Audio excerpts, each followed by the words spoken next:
for God, for country, for truth, for justice, for the Republic. NeoCrusader.com. Hi, thanks for joining in. Episode 14. Title is Meme War. And that's what it is, ladies and gentlemen. The meme war has begun. And if you have ever put the term face and book together, I'm sure you've seen a meme. But the meme has taken on a new application. You can use it to drive a point across fairly well. Most times you approach it with a little bit of sarcasm or humor or a good mix of both, and it's a powerful tool to get a point across. What you're hearing in the background is bon-iver. It's a super-deluxe video, put together very well. It's very entertaining. The music is very catchy. It's got that folk feel to it. But, obviously they're putting this out to sort of take away the credibility and the importance of the issue that Alex is talking about. And he's got a right to be mad. He's referencing an actual point there, an actual event in history. A man with a knife walked in and stabbed greater than 8 people. Or in some way harmed them, walking around asking them if they were Muslim.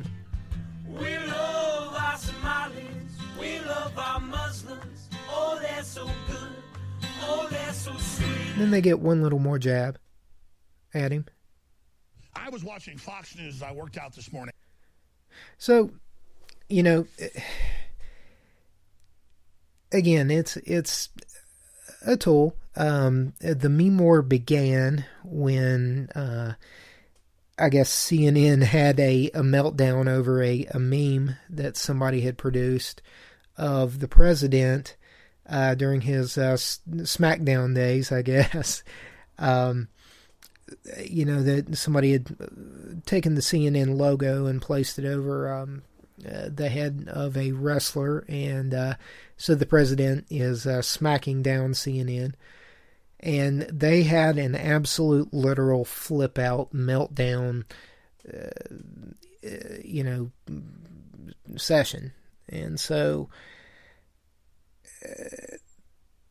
I guess in retaliation, InfoWars put some money out there for people to come up with memes. And there's some really great ones out there.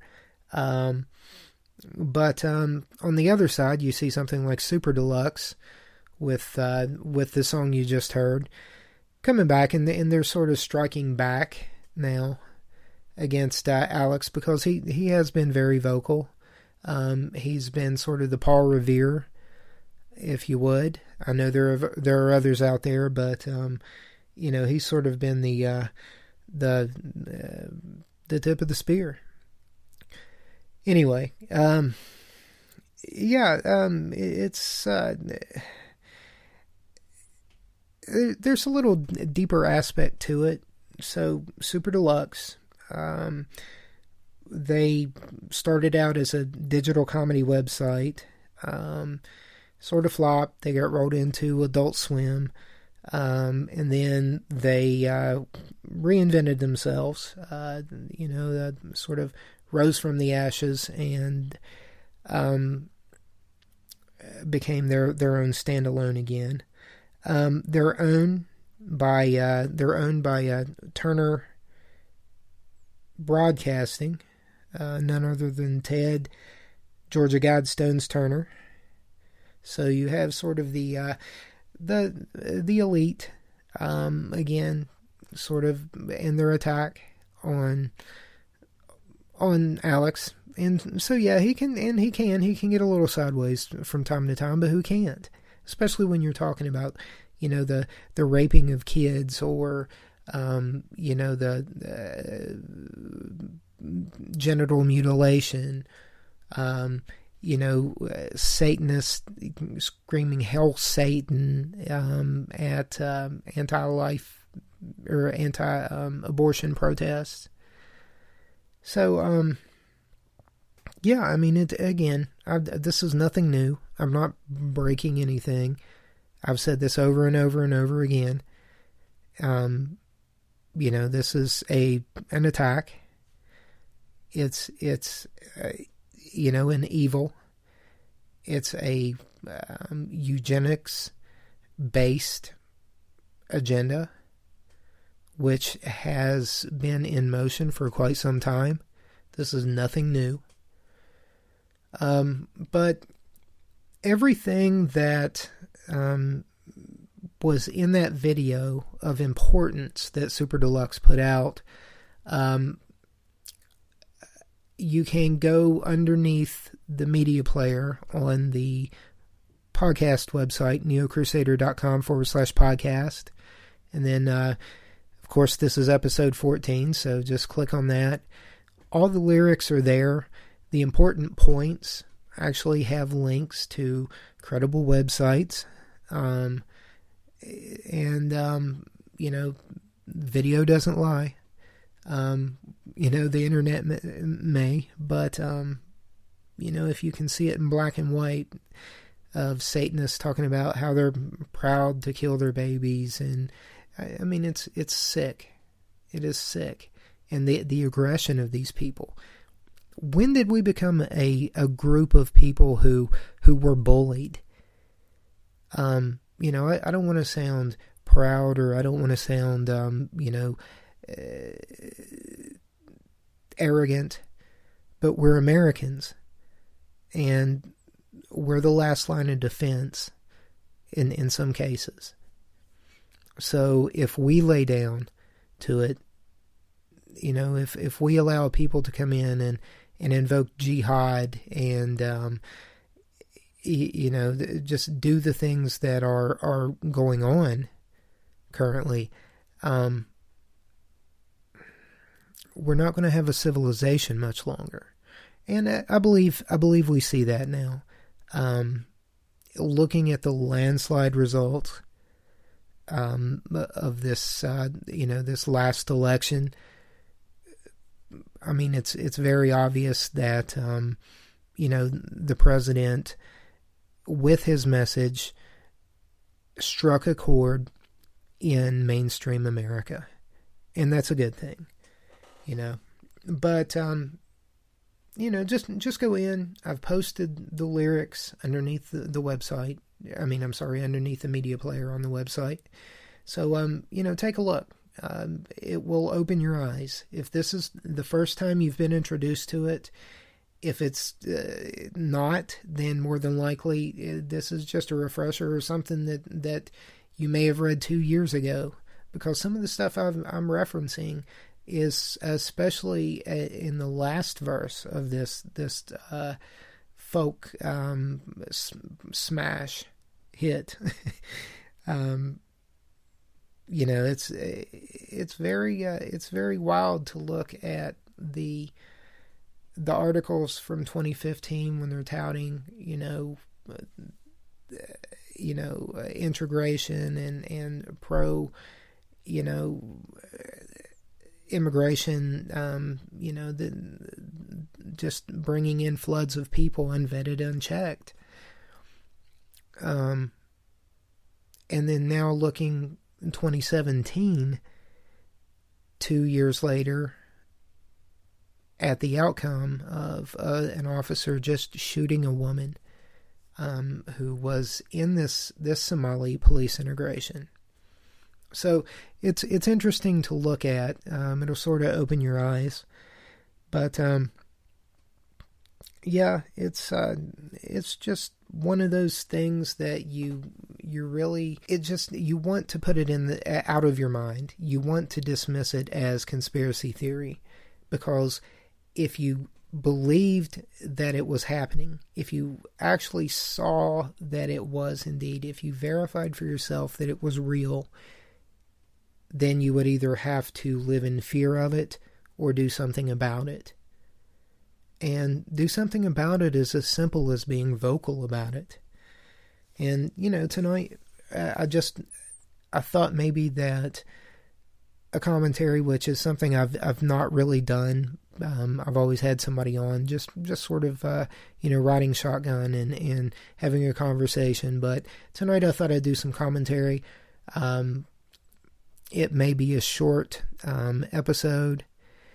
I thought maybe I would touch upon some of the bigger points of the bon-iver soon-to-be cult classic, and just sort of point out some of the things that Alex was talking about.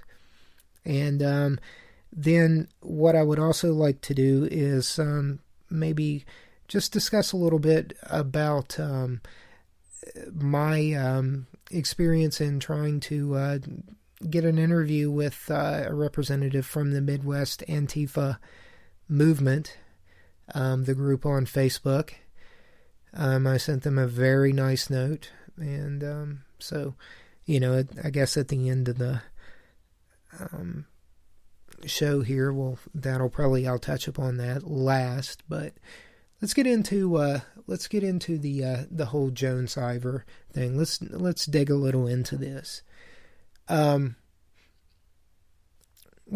first of all, he has a right to be angry. I think I've made that pretty clear. And who can blame him for having enough of these people? So, he makes the statement, they're a bunch of Christian murdering scum. And if you look at the process of how, the ratios are way off of Christian refugees versus Muslim refugees, you'll notice that it is way out of whack in proportion to the numbers that are actually applying. Well, when these people don't get admitted into the country, under this program, then what they're subjected to, these Christians, is persecution and death from radical Muslims. So it is it's insidious, and it speaks to the spirit behind this. He talks about this scum, and he talks about giant death factories. Well, if you look at the Margaret Sanger brainchild, Planned Parenthood, its eugenics agenda, and when you read the article that I linked to,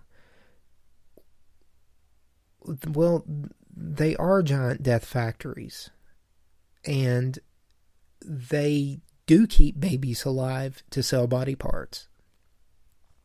It's there. Look at it. If you think I'm wrong, send me an email. Let me know why. Tweet me. Facebook a brother. I don't know. But,